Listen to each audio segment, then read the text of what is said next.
Yeah, this is the space for fathers, for families, for the future. I am dad, stand proud.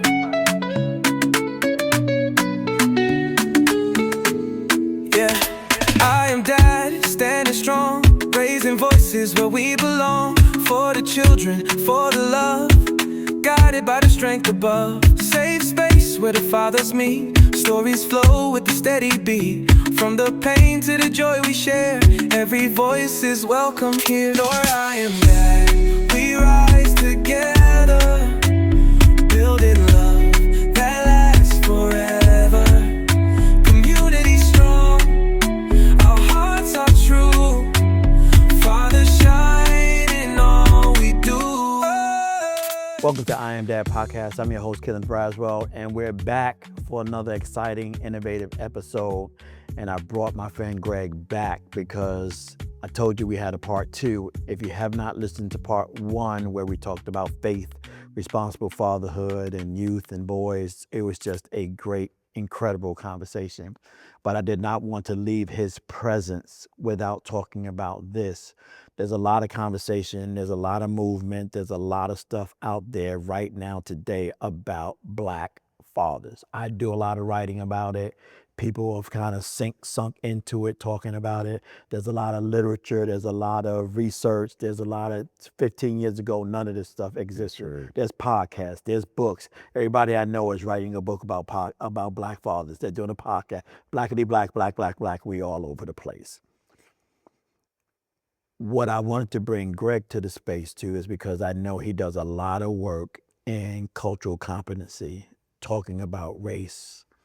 And I really wanted to dissect this whole movement around Black fathers, to slow it down a little bit, to kind of make sure that when people are hearing and seeing the term Black fathers, that that's not being misinterpreted as something different from a father, right? We are just talking about a descriptor that might give you a sense of what his fatherhood might look like. May not necessarily look that way, right, but it gives us a space. Being in this field and being in that work of cultural perspective, diversity, cultural competency, all those spaces, what does it mean now that you're seeing so much Black father, Black father, Black father? It means a few things, and so this is such an important conversation. I'm so glad that we're having it. I think it means at least two things. One, it's an effort by those who would undermine an understanding of that whole notion of Black fathers, that they out there are trying to undermine this notion of Black fathers being a part of the overall fatherhood conversation. You talked at the conference the other day, about some favorite things that you and I have talked about in terms of superheroes and the amazing Spider-Man and the Incredible Hulk. So it's, Black fathers as if they need to be categorized and labeled as Black. So there's that, because there's all the biases and stereotypes that accompany that actually drives policy. Right. So you've got people who hear Black fathers and automatically locked up, incarcerated, unhoused, without looking at the data as to who's really in and who's really out. The other side of the coin, I think, is an effort to uplift. Because navigating and negotiating in this world, not just in this country, but in this world, as a Black person, as a Black father, has its own differences. Some might say they're challenges, some might call them opportunities. Our conversations tend to need to be different. The notions of safety in the general public, and then very specifically in interactions with institutions. So there is something about needing to identify as a Black father that can engender the rest of that conversation, right? Something you and I were just chatting about early on. So as I look at what people are trying to do with race, because people still don't know what to do with race. Right. You got people saying race doesn't matter. You got people who say all it is race, you know. And a lot of my work in the child welfare and youth justice field, as I help people understand notions of race, I've grown into a different perspective on that because some of that chased people out of the room. Absolutely. So you and I have been all over upstate New York. And when you start talking about race, there are people that's not a point. That's not a relevant or salient point for them. Right. So they've left the conversation when in point of fact, what you really needed to get to it, there was access, was health. But you scared them off because you immediately started talking about race as if that was the only issue. Right. And so and you'll get back to, I mentioned John again, John Powell. He's talking about, universal values where everybody can stay in the room and then we can deal with these issues because they're working in these places, but they're not working in these places. And unfortunately, I think we're finding that some of the places where they're not working are exactly where we need to do our work around race. Absolutely. Absolutely. So I think it kind of plays itself out, but you've got to get people into the room and not let race be a barrier to the conversation and to the work. And I think people have, including myself, have done that. Yeah. Something interesting happened to me probably a month or so ago. Maybe it's been 2 months now. Ali and I went to West Virginia. I had to do a training in West Virginia, and we know West Virginia don't look like you and I. Right. But they asked me to come do a training, Right. on dad and company and this whole notion of co-parenting.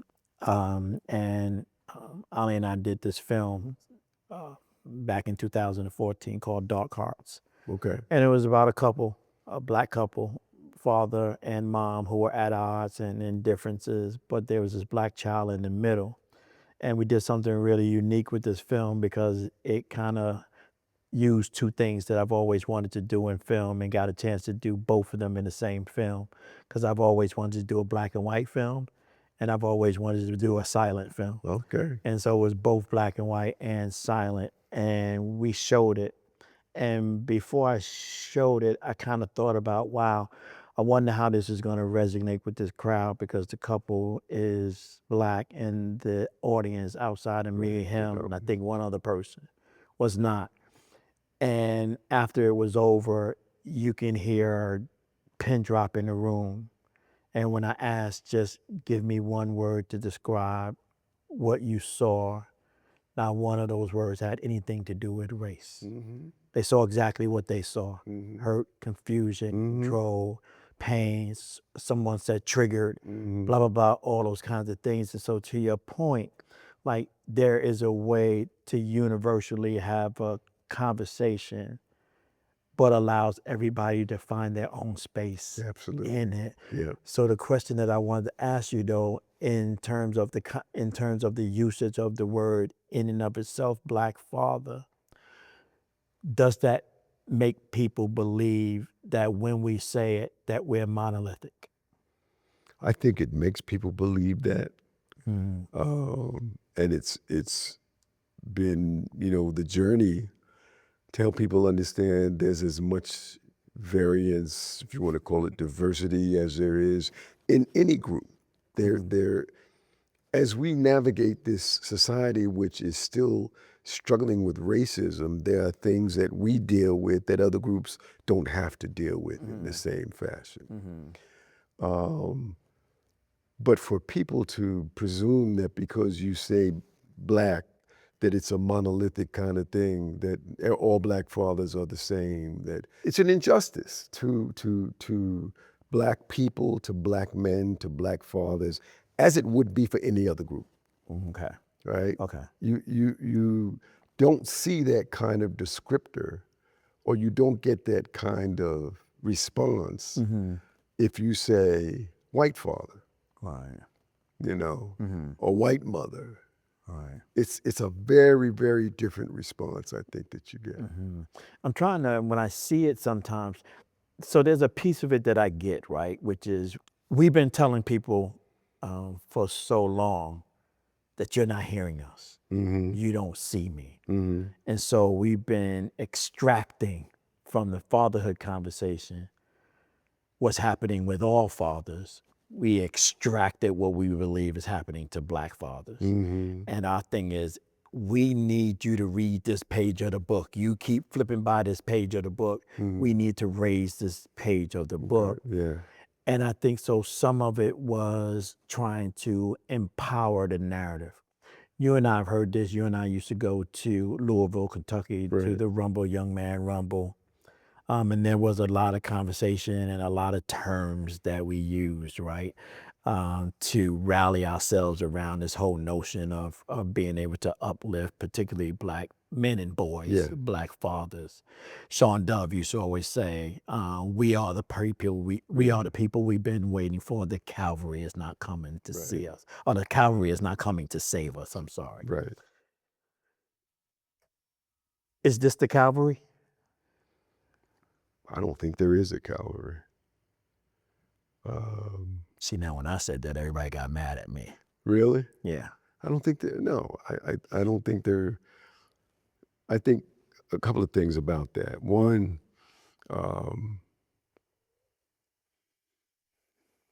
the Calvary needs a better understanding, in my humble opinion, of what you should be doing if you're going to be the Calvary. If you come in to save somebody, that's completely out of sync with what we know needs to happen. If you're talking about walking with me and making sure that I'm treated with dignity and equity because you're willing to have empathy, and empathy is suffering with me, right? So, no, I don't think this is the Calvary, because I don't think, this is humility, so allow me to be humble with this. I don't think people understand what that really means. They got this view of people coming on horses and swords and saving the day. Right. No. Yeah. And that's, I think in my seasonness, right, that I've become a little more intentional about language. Yeah. And I pay much more attention to the words that we use to make sure that those words accurately express what's happening Right. or what we're doing.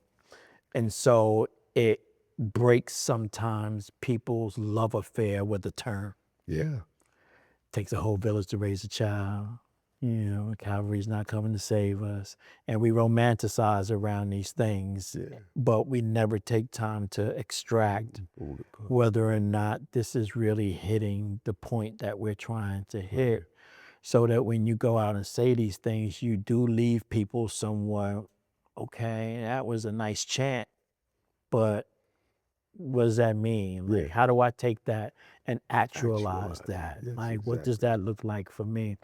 And so when I'm looking at all of what's taking place out there, particularly with the messages, and then looking at the data, right? Because people are now and still posting memes, that Black fathers are the most active and engaged fathers of any other cohort, in the country, including white fathers, Latino fathers, and others, right? It solidifies and confirms a narrative, but it doesn't solidify and confirm a narrative that we didn't already know. We didn't need 2013 research to tell us that fathers were much more engaged than, or less engaged than the research said it was. And it almost feels sometimes like we are always looking for someone to validate us. Yeah. As if there's some magic word or magic activity that will do that. There's the work. Right. And then there's the people who are in front of the work. And you don't ever want to invalidate the people who are in front of this work. And again, central to your conversation is, why are you here? I heard it Wednesday. Children. Right. So don't invalidate why we're here because you're hung up in trying to understand this notion of being a Black father. Right. Because you never get to the child at that point. Right. This child has been born into a world where none of that matters. Right. None of that mattered. Literally. Yeah. Until it did, You're right. you know. Right. And so when it did, Right. good segue, because George Floyd happened. Yes. Boom. Yes. Black men, black man, black, all over the place. Money shifted, all kinds. Well, first Trayvon happened, Yes. right? And then later on, Then George happened. Floyd. Both of those had, in my view, tremendous impacts on our culture. Yes. In the same way, in a different extent, that Emmett Till had, Yes. right? Changed how we thought about ourselves, changed how we talked about ourselves. Different from Emmett Till to Trayvon to George, did not impact the giving philanthropic community the way George did, Right. because everything shifted. Right. We got to start thinking. But now we look some 10, 15 years later and we look at it, poof. Absolutely. And in addition to it poofing, we don't see the evidence of what happened. Yeah. Yeah. You almost forget that there was a swelling of philanthropic language. There was a NBA, corporate, WNBA. Everybody was talking about throwing money at this. And those of us who were thinking about this said, A, you can't throw money at this because you can't handle a technical, tactical issue. You can't handle a spiritual issue tactically. And this was a spiritual issue. So until you get to the right and justness of this, all the money in the world is going to be transactional and transitory. Right. It's not going to last. It's going to be a checklist. And because of that, it's going to go away.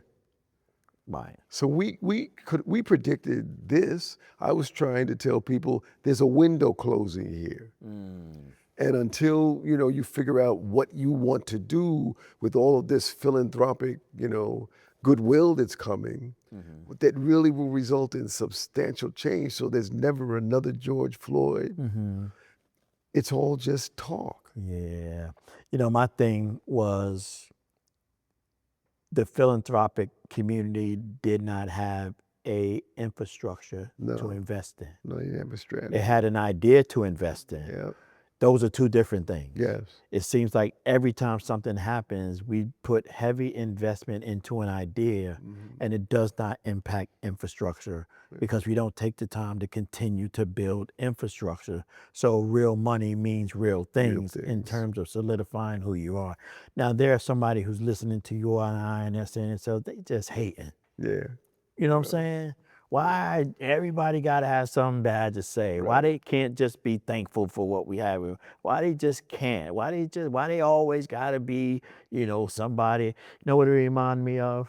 It remind me of Cornel West and Tavis Smiley. Yeah. It's cool. Man, we hated that. Well, people hate. It's like, how you gonna keep no dog in? Nobody don't talk. Tom Joyner. Nobody don't talk about blah blah blah blah. It's like, wait a minute. You get to critical thinking people get to be critical minded in both the best and the worst of times. Good. Yeah. Right? Yeah. And I often wonder now, as we are seeing all of these conversations, am I hearing a critical framework of thought? I think in different places, a very spotty effort. I think there are some people who, at least I've read and listened to, who seem to understand that there is a way to do this that could actually result in impact. Okay. Right? So, we've talked about for a long, long time now, output, that's for the organization and the institution. Right. Outcome is so you can send in your reports and maybe get some more money. Right. Impact is for the people you say you come to work for every day. Right. So until you get to impact, the rest of it is for the organization or the institution or the entity. So, I hope I'm not seeing that. Mm-hmm. I hope that there's some people who are critical thinkers, and I think that there are people who have said, with Target, Mm. that there was a way to do that, and it was not just to focus on Target, Right. but it was to focus on one thing at a time and then move forward to the next thing. Right. That's what I was hearing from people who were trying to figure this out. Right. Instead of hearing from people, hating on folks who they thought didn't get it. And so you're just doing this for yourself, and you're just doing it for the spotlight. Right. And you're doing it for the grants you can get. Well, of course, there's always going to be that. Absolutely. But what we need is a few folks who can do what these folks did. And I hate to use the example. Project 2025 didn't happen in a year or 2 years. Long-term thinkers who understand impact Right. and will stay with it until you get impact is what I think we need to see. Yeah. You preach it to the choir. Yeah, oh yeah. Right. Oh yeah. And so the other conversation that has emerged that we are somewhat struggling with when it comes to Black men, Black fathers in general, is this juxtaposition between what has happened to, what is happening to, and what will happen for the differences between Black men and Black women. Some folks have called it a gender war, right? I think it's a victimization war. Everybody's trying to discern who's been victimized the most. Therefore, whoever is victimized the most, we need the most attention and resources. And we don't know how to get out of the victim space to realize that, first of all, we all came over here on the same boat. We all in the same boat, right? The upliftment of you is the upliftment of me. That's true community, right? Yeah. The upliftment of you and me is the upliftment of our child. Right. The upliftment of our family is the upliftment of our community. One element of the boat rising to the top only leaves the other rest of them below the water level. Absolutely. Right? Yeah. When you're seeing these conversations going on, which is, here's a perfect example. So we're seeing these unemployment, or not unemployment numbers, but the unemployment numbers go up. And you see a lot of memes talking about how many jobs Black women have lost during this time. Well, if you look at the same numbers, the same data that you're looking at for that, if you look across the aisle, you will see that almost identically, Black men have also lost the same job. They just lost them in different industries that aren't as visible as the jobs that the women are lost. There's like a 0.7% difference between the two of them. Okay. Why aren't we talking about Black people? And why are we only talking about what here in Albany? Perfect example. I saw it. There was an event that took place too long ago around the outrage of Black women losing jobs. Right. First of all, I'm like, why are y'all having a conversation and this is Albany? I know it's okay to have the conversation, but why is that conversation relevant to this population? And why are you not including the entire population? Because the entire population is struggling with this place. What does it look like? Right. So how do we get to a place where we can walk into a room, we're in a church, where it is okay to have both a men's ministry and a women's ministry. It is okay for them to have their own activities. It is okay for them to deal with their own issues. But where is the joint meeting to which they come together and talk about how they work together for the greater good of the family and or the church or whatever the body is? What does that collective work look like? Yeah. Started off with talking about leadership and operating in the leadership space. And so, in my opinion, someone who understands leadership is going to look for collaboration. They're going to look for places where there's intersectionality. Without looking at a lack of something, they'll look at what it looks like to be additive to it. So the conversation, about Black women losing jobs and the data points and that sort of thing is one that needs to be had right alongside the one about Black men. But you remember years ago we had that conversation because we were so focused on Black boys in the educational realm that we missed the fact that for years Black girls were struggling. Absolutely. And so again, the wisdom that's necessary so that we don't recycle this is so critically important. You're focusing more and more, I think I hear it, on what the data needs to tell us. And data is important as well as the narrative.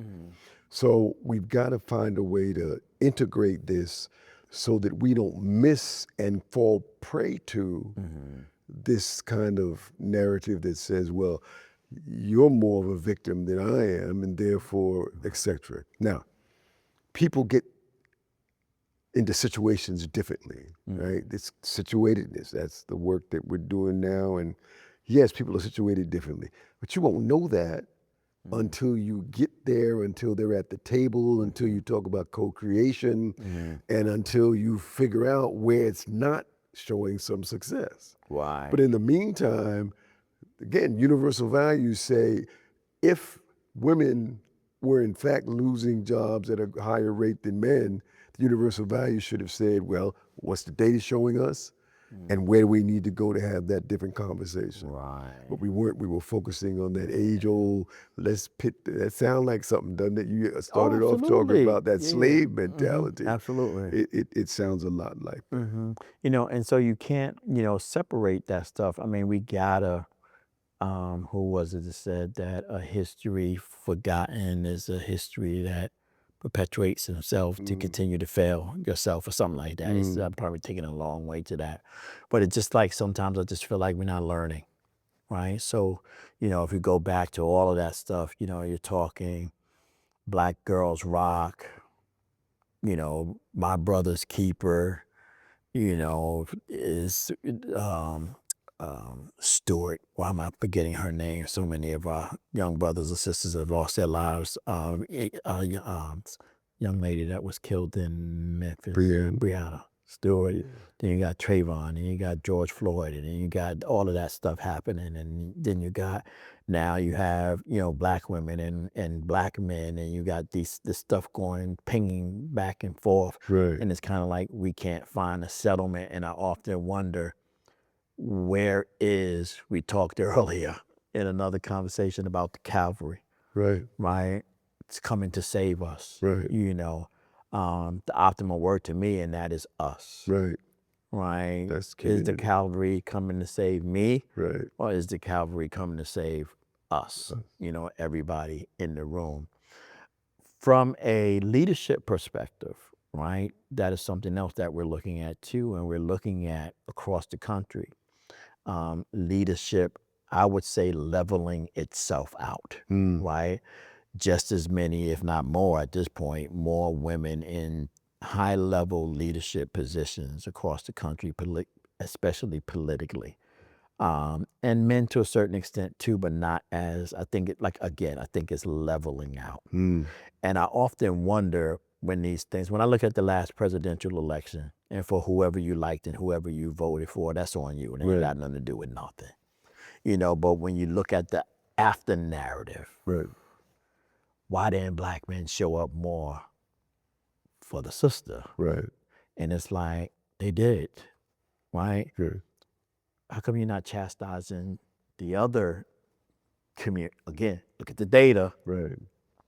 The same data that's got you marching for them are the same people that did to you what you're blaming me for doing to you. Because if you look at data against statistics in this election, the disparity between the number of men in general and number of women who vote in general is about 10%. Okay. In the last election, it held the same truth. It's always been the truth, Right. right? Women, women vote 10% more than men Right. across the board, with exception of Asians, I think it was. Okay. Right? And so there's no difference in our political voting behavior. Right. That 7% that you looked at that went over there has always been there. It hasn't gone nowhere. There's a population that vote green. Right. It ain't black, brown, white, blah, blah, blah. Who's going to affect my money? Yeah. And I don't know, I don't have enough money to know what that feels like, but I'm not going to take away from it that matters to those folks, Sure right? it does. And so, but I often wonder, again, we were talking about in the previous conversation, particularly about leadership and church, and I'm wondering whether or not them walking, particularly men and women, black men and women walking into those leadership spaces, whether or not they're carrying the same biases in the door with them. Yeah, I think until you uncover and explore in the mirror, as Sean Ginwright would say, first, you don't have any opportunity to not be biased. It's just there. It's ingrained in it, and so, it's more than just I say peanut butter, you say jelly for the sandwich that we're going to eat. It's how do you, and we said this, how do you feel about these men? How do you feel about working with black men? How do you feel about working in a native community? You were in the tribal community. If you don't unravel that, there's a good possibility you're not only going to mess it up, but your whole leadership perspective is not going to be transformational. It's going to be transactional. It's going to be based upon the number of times you went there, the number of people that you saw. And so looking at the church as an institution, do you want to be satisfied by just filling up the pews? Or do you want to be satisfied with people who said, I came to Jesus? Do you want to be satisfied with a conversation that pits us against one another because you haven't read the data, don't understand the data, Or is this thing big enough so that everybody needs to be at the table and you can lead from any place along this spectrum? You can lead from the back. Particularly in a church setting where the expectation in the Baptist church is that the pastor is in the leadership role, which everybody's okay with. What does that then translate into? Well, hopefully it translates into getting more ministry work. It translates into more souls being saved. It translates into growing in Christ. But for some people, it translates into something different. Yeah, absolutely. So, one last thing, because I want your perspective on this, and it becomes sometimes a lost thought in this conversation, okay, right? As a black father, right, from your positioning,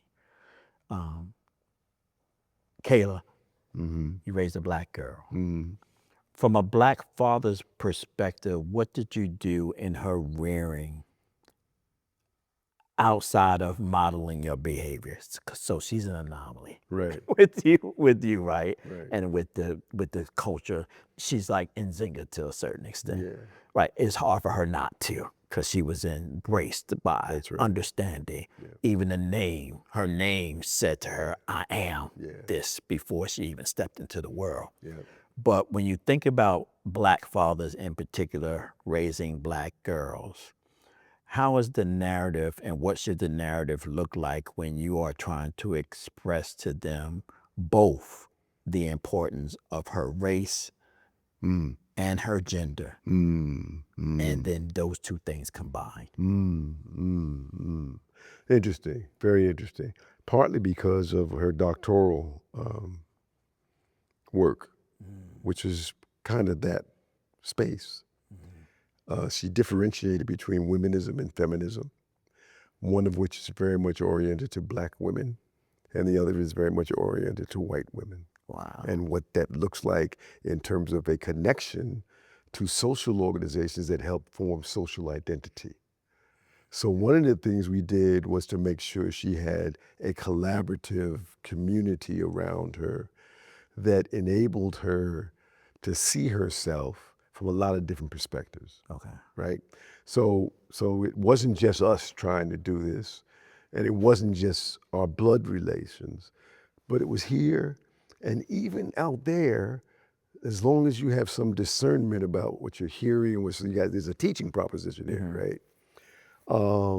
And then the core elements of, in my estimation, of my efforts to raise Kayla was you have to try it.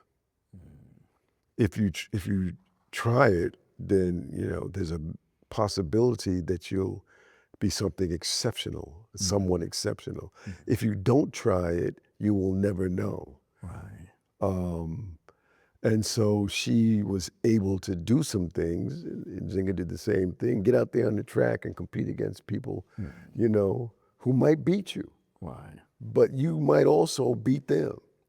So step out on the track, be prepared, go to practice, get ready, and then step out there and do it. So that became life. And so now we've got these, and speaking specifically about Kayla, but I know it resonates for you, got these women who are independently thoughtful and spiritual, and it doesn't always have to look like what I did. Right. What it has to do is resonate with the messages that I tried to give you, which was try it. I mean, you might get hurt triple jumping. Right. It was a conversation my wife and I had, Terry and I had, because the hop, step, jump on your knees, man. Terry couldn't wrap her head around it. She gonna get hurt. Right. And so I had to make sure that everybody understood, A, we're not gonna just let her do this without being there near her and with her in case she needs us. Yeah. But she might be good at it. Right. And so if she discovers that she's good at it, that could open up all kinds of stuff in terms of creativity, which is agency, right? Our daughters have agency. They have the ability to create and be thoughtful, and they have ideas that I think I encouraged, not to the exception of my wife, but including the messages she was giving, which were, as you have said often, a little different. Yeah. Not only is the voice a little different, but the message she gives is a little different. So that's when we talked about this faith walk to Kayla, and then you go off to school. I hope you continue your faith walk, but it might not look like this one. Right. But go ahead, So she ends up at Alfred Street Church periodically in Virginia. And with the dynamic preachers doing some phenomenal stuff. Go ahead and join a ministry. Right. And do something. Right. Because you're capable of doing a whole lot. Yeah. Nah, that was important for me to ask you, because I think people struggle with how to, Dr. David Miller and I talk about this all the time, which is how do we infuse culture into the raising of our children in these times. And David is he's deep in the talking about girls and talking about what that looks like. And now I'm in this kind of different space where all my girls are gone. Right. And I got this 17-year-old that I'm trying to discern, like, what does race look like for him? Right. Because his life looked very different than mine. I grew up, there were things that, shaped me that he didn't have to go through life to shape. Different things comfort shaped him. Right? Yeah. So how do you get in life and deal with struggles when comfort has been has shaped you, right? Sean Dove said, our kids ain't never been punched in the face. Okay. All right. I don't know if I want them to get punched in the face. I was about to say, I'm not sure, just to learn something, I need my daughter to be punched in the face. But, on another note, when she went down to D.C. initially, and I know we're going to close out, she did see somebody get jumped and stabbed, in the metro down there. Wow. So, she watched somebody get hurt and possibly they died. I don't remember. But it's not, she didn't get hit in the face, but she got hit in the face with that imagery, that reality, that thing that happened, So now what do you do with that? Right. Do you fall apart? Are you afraid from now on to ride it? No, she didn't. She got back on the metro. She had some things to take care of, and she was much more vigilant about their circumstances and surroundings. Yeah. I'm hoping that was the message, because the message could have been, you can't get back on the metro. Right. You know, Right. from now on, you So taking that you're Ubers. never in that position Never. again and again. You're never going to be having to watch somebody get. But that wasn't the messaging. Yeah, I actually thought about the same thing when KJ broke his wrist this last year. And the frame of thought that hit me, Greg, when I was sitting there watching him on the table at the doctor's office, holding this, he was leaning. I got a picture. I took pictures. You know, I document everything. Right. But he was sitting there, and he was on the table, and he had hanged, and he was holding his wrist like this. And my mind was like, he's in pain. Yeah. And there's nothing I can do about it. Right. I can't take his pain. Right. It's metaphoric for me, which is he's going to have to endure his own pain. Yeah. Yeah. Right? That's a hard As your thing. parent, that's the one thing you can't take away from them and feel. You got to let them go through it to understand what it is and then persevere after it. Persevere. And to your point about her seeing that, part of that process is absorbing that, seeing it, reconciling that, understanding that, and then putting it in the right position in their lives and in their minds. So it becomes part of their psyche and remembrance. Yes. But it doesn't become their reality. That's it's right. just another piece, a chip of information that's in there that I have to realize that, hey, I'm in a city that this could happen. This could happen. Yeah. At any point in time. Thank you so much, sir. No, Appreciate my you, pleasure. man. Thank you. It's always a blessing. Always a blessing. We still, every time I think that we don't have enough work to do, he gives us more work. But we built for it. We are. We built for it. We are. Thank you, everyone, for listening to part 2. I'm sure we'll have some more parts when I come back up here. I'll have other ideas as we continue to work together. Now that we have this, funny story, I'll share it with you. Ali was with me and Ira was with me the other day. So we go on to Ted's Fish Fry. I'm telling the story because we in Albany. We go on to Ted's Fish Fry, and I don't like Ted's Fish Fry. Ali won. I was all right, let's go. So we go on Ted's Fish Fry. We in the line. I get my food. I go to the back. There's a lady sitting in the back booth, and I go to put the tray down on the table in front of her. She goes, "Hey, aren't you a DJ?" You was a DJ from a long time ago. You was on the radio, wasn't you? And I was like, yeah. And I'm looking at her because my mind is like, there's no way anybody's going to recognize me. From the DJ piece. From the 90s, right? Or the early 2000s. This is like 25 years later. Really There's no way I look like that dude. And I said, what helped you look at me and discern that was me? She said, I used to be at all your parties. And I was like, okay. I said, yeah. She said, I was like, thank you for recognizing. So you made me feel good. I said, I feel like now I'm as young as I was back then. But it's like coming back here and you thinking that you leave some of your past behind. It's here. Your past doesn't leave everybody. No. Because your current leaves an imprint on people. That's right. To which they will never forget. And it reminds me when it comes to our kids, that sometimes we think that we do things with our children that's going to be forgotten and gone about. And there's something that they're going to recall years from there that we've forgotten totally about that has impacted them, saved them, influenced them, and made them better people. That's well said. Right? Well said.